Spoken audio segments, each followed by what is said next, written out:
मी bell वाजवली त्यांची आणि ते म्हणले, "काय रे?" म्हटलं, "काय नाही, काहीतरी घेऊन आलोय." "काय घेऊन आलायस?" म्हटलं, "नॅशनल अवॉर्ड." ते इतके चिडले होते माझ्यावरती.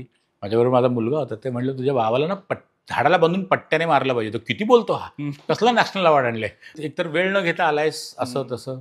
म्हटलं, "घरी आलं तर बसू तर द्याल?" म्हटलं, "बस." ते म्हणले, "फक्त 10 मिनिटं ना माझ्याकडे." तर म्हटलं, "ओके, फाईन." तर 10 मिनिटं मी वाचलं. 10व्या मिनिटाला मी थांबलो. तर ते असे सोफ्यावर मान टाकून असे होते. ते म्हणले, "थांबलास का? पुढे वाच." म्हटलं, "नाही, 10 मिनिटं तुमच्याकडे." "वाच म्हणतोय ना." म्हटलं, "बरं." ते असे झाले आणि मध्ये त्यांना विचारलं, "तुम्ही झोपलात का?" तर त्यांनी असं माझ्याकडे बघितलं. तर त्यांच्या डोळ्यातनं पाणी येतं. "मी तुझी ही फिल्म केली, पुढे वाच." असं सुरू झालं. संपल्यावरती परत ते मला खूप बोलले, बडबडले. नेहमी बडबडतात तसं. "पण ही 10 दिवसात करायची नाही हां. याला वेळ घ्यायचा आहे.